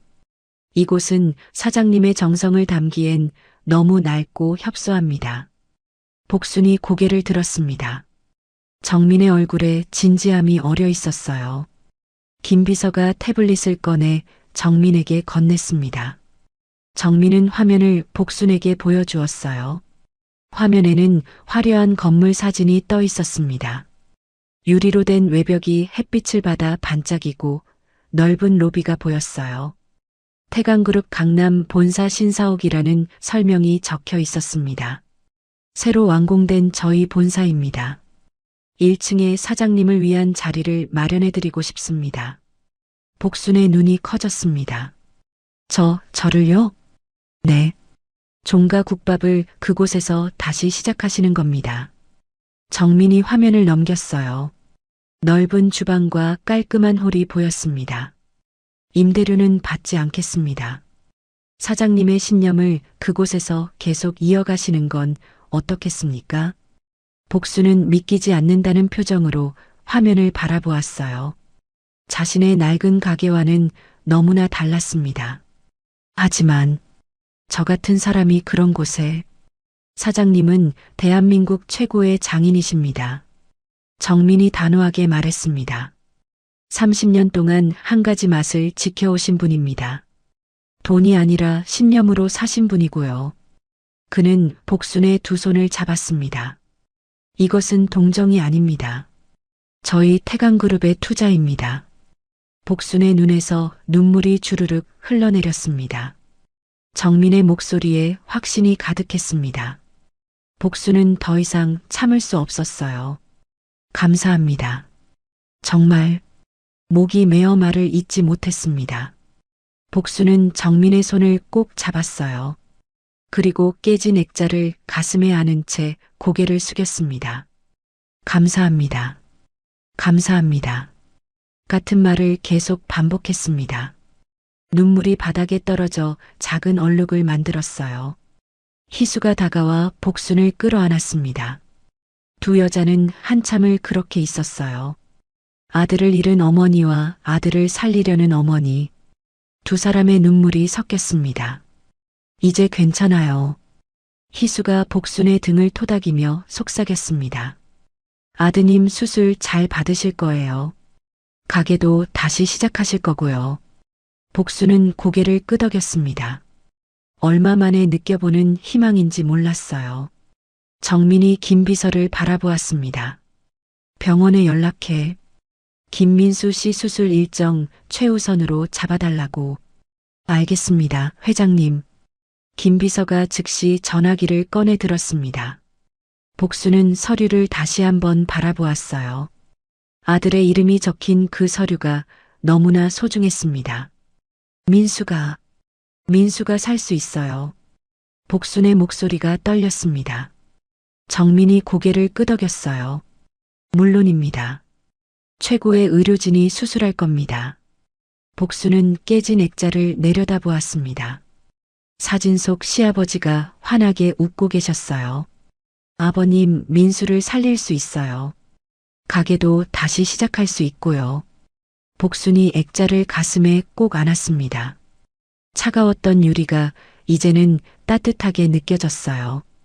정말 감사합니다. 평생 은혜 잊지 않겠습니다. 복순의 진심 어린 말에 정민이 부드럽게 웃었습니다.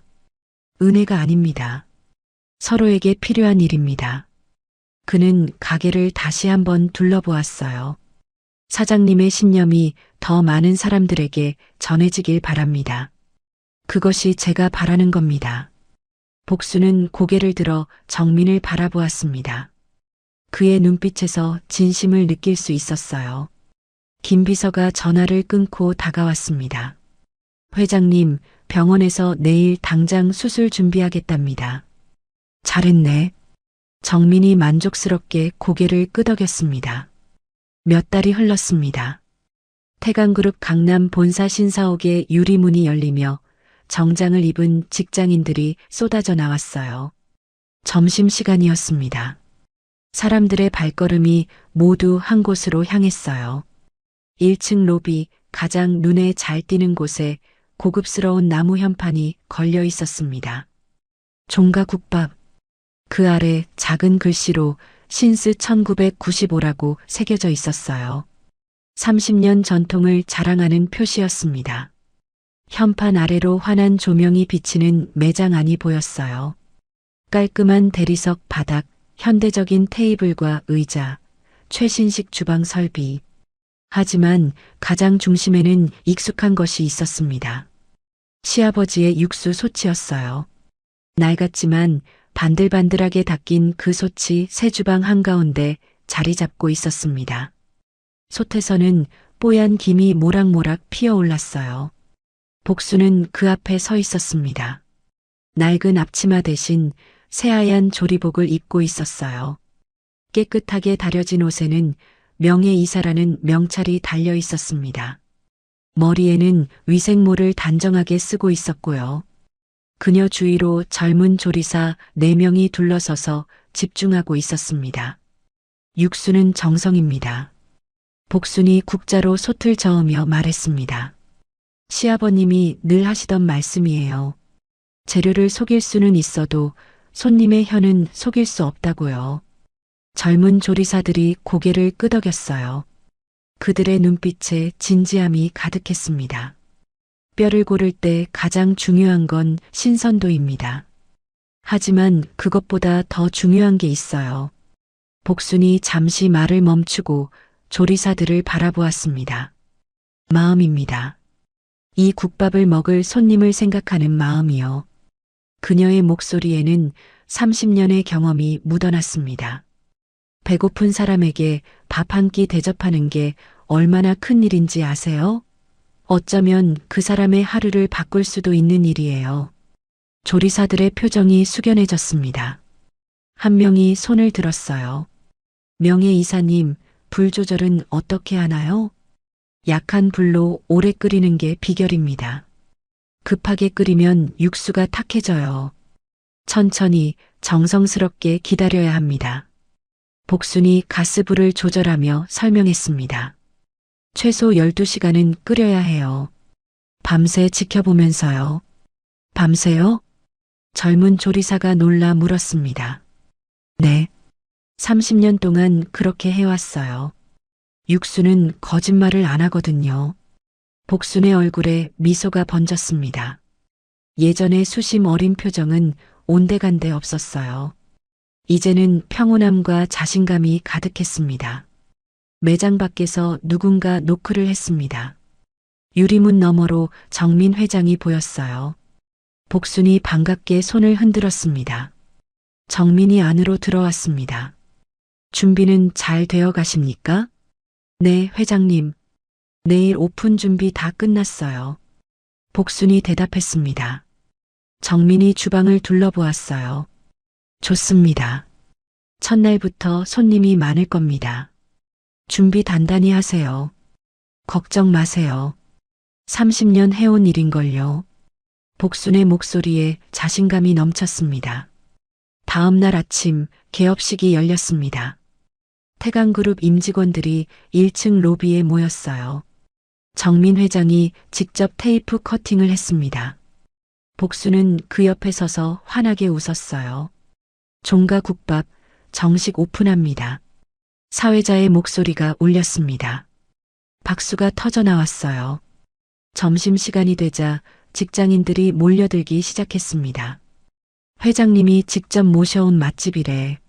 30년 전통이라던데? 일단 먹어봐야지. 사람들의 입소문이 빠르게 퍼졌어요. 줄이 매장 밖까지 이어졌습니다. 로비를 지나 건물 밖 광장까지 사람들이 늘어섰어요. 첫 손님이 국밥을 받아들었습니다. 김이 모락모락 나는 뚝배기를 보며 감탄했어요. 와, 비주얼 좋은데? 숟가락으로 국물을 한 숟가락 뜨자 진한 향이 코를 찔렀습니다. 입에 넣는 순간 눈이 커졌어요. 이게 뭐야? 진짜 깊은 맛이 나는데? 옆 테이블 손님이 고기를 한 점 집어 먹더니 고개를 끄덕였습니다. 이건 국밥이 아니라 보약이야. 완전 보약? 그 말이 주위로 퍼져나갔어요. 사람들이 하나둘 같은 말을 했습니다. 진짜 맛있다. 이 가격에 이런 맛이 나온다고? 회장님 안목이 대단하네. 복수는 주방에서 그 소리를 들으며 미소 지었습니다. 젊은 조리사들도 신이 나서 일했어요. 명예이사님, 주문이 계속 들어와요. 좋아요. 천천히 하되 정성껏 하세요. 급하게 하면 맛이 달라져요. 복순의 목소리는 침착했습니다. 사내 게시판에 후기가 쏟아졌어요. 입소문은 회사 밖으로도 퍼져나갔습니다. 맛집 블로거들이 찾아왔고 유튜버들이 영상을 찍었어요.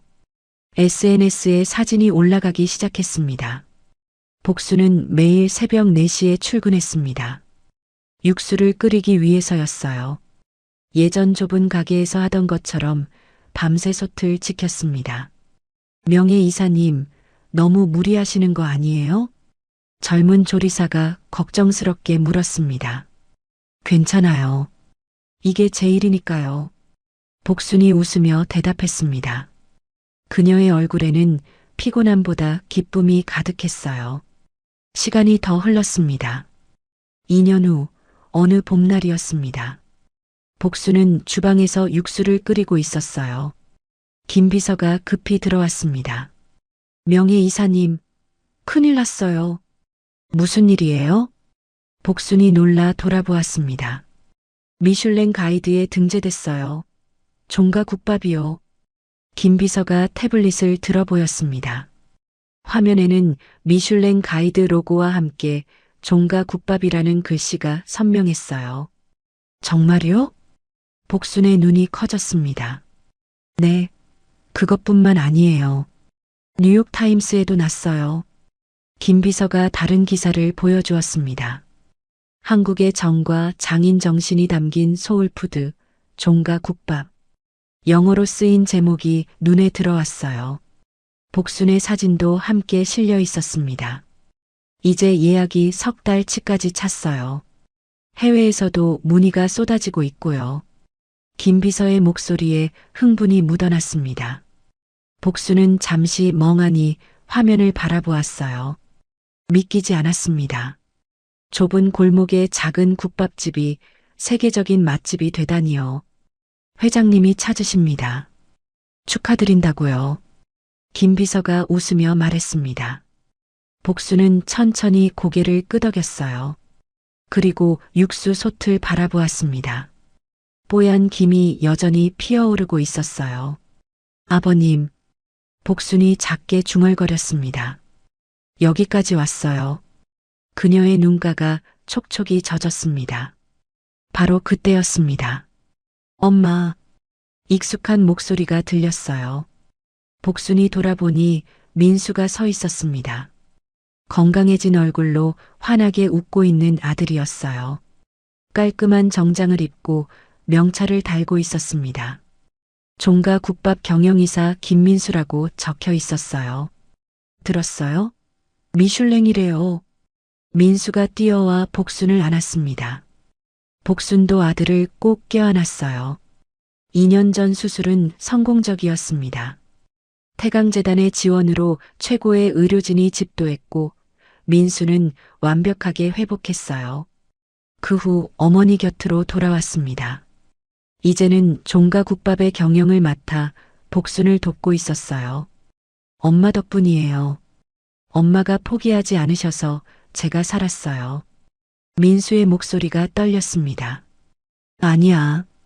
내가 잘 버텨줘서 엄마가 여기까지 올 수 있었어. 복순이 아들의 등을 토닥였습니다. 두 사람은 한참을 그렇게 안고 있었어요.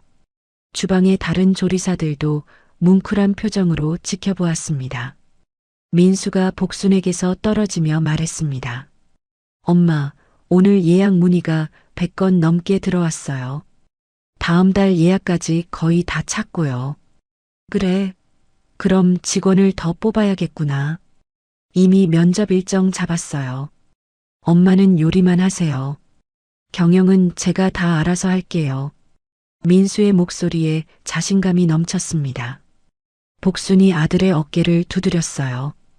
우리 아들 정말 든든하네. 저녁 무렵 마지막 손님이 나간 후였습니다. 복수는 조용해진 매장에 홀로 앉아 있었어요. 창밖으로 강남의 야경이 보였습니다. 화려한 불빛들이 반짝였어요.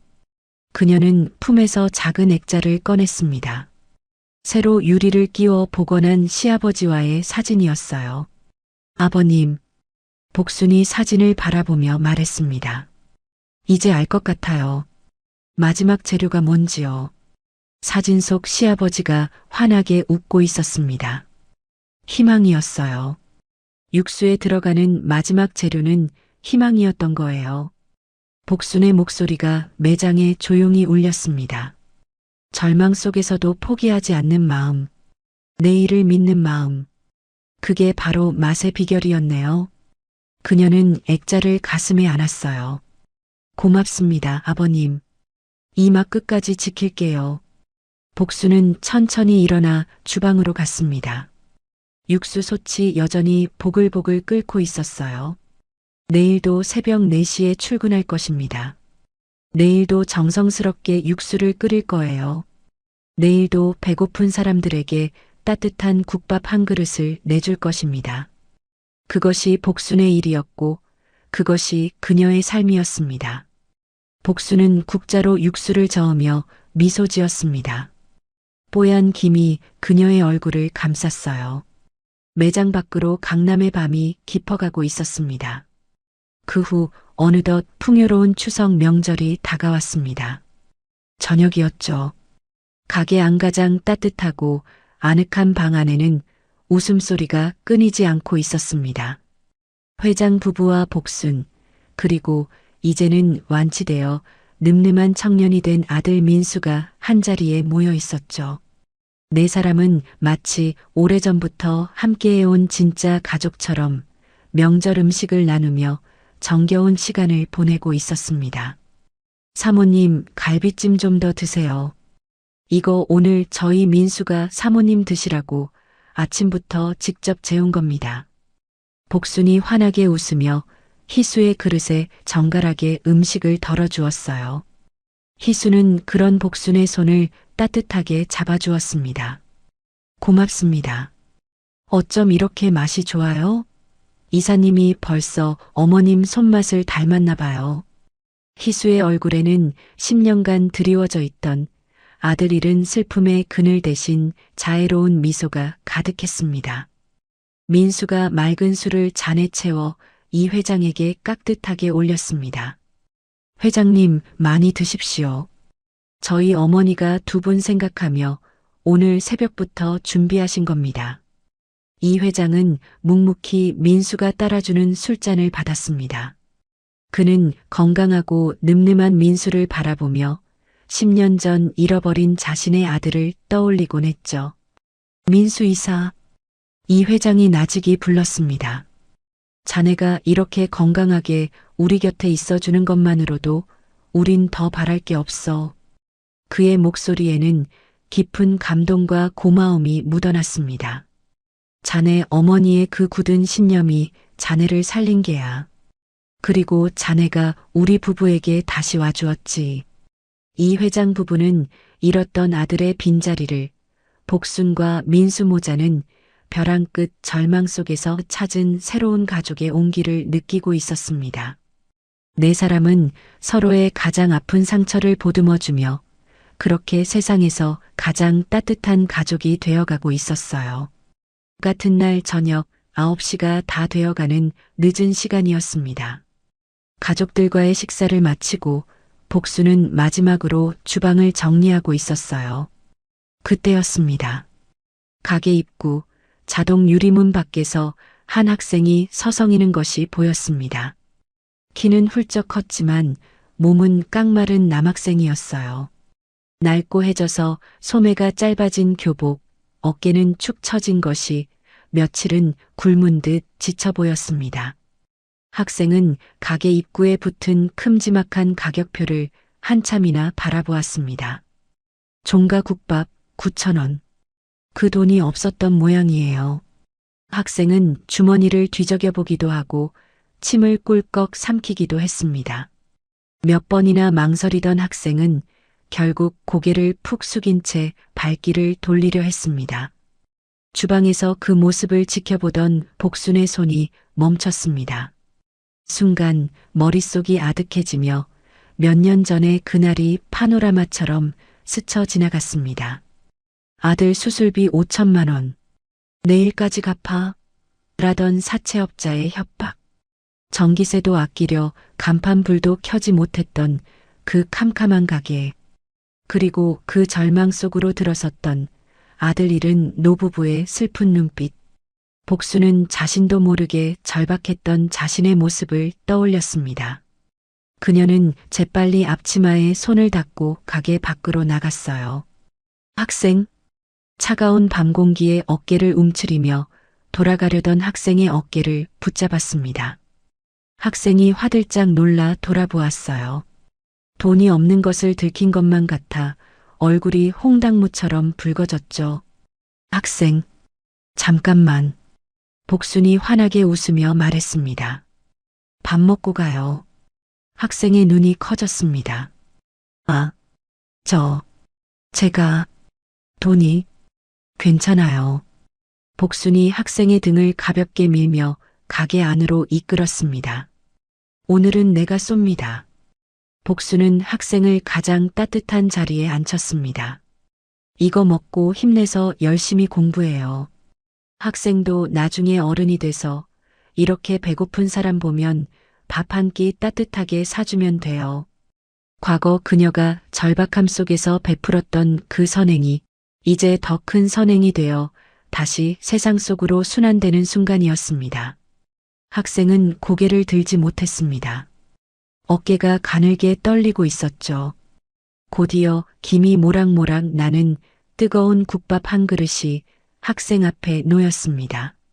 학생은 참았던 눈물을 뚝뚝 흘리며 떨리는 손으로 숟가락을 들었습니다. 때마침 안쪽 방에서 식사를 마친 회장 부부와 아들 민수가 그 광경을 지켜보고 있었습니다. 복순과 회장 부부 그리고 아들 민수가 눈물 젖은 국밥을 먹는 학생을 바라보며 세상에서 가장 행복하고 따뜻한 미소를 지었습니다. 오늘의 이야기가 당신의 마음에 작은 울림을 드렸다면 앞으로도 당신의 나날에 잔잔한 위로가 될 이야기들로 찾아뵐 수 있도록 구독과 좋아요를 눌러주세요. 그리고 사연의 주인공을 위한 따뜻한 말씀도 댓글로 부탁드립니다. 당신의 오늘을 늘 응원합니다. 인생 나날이었습니다.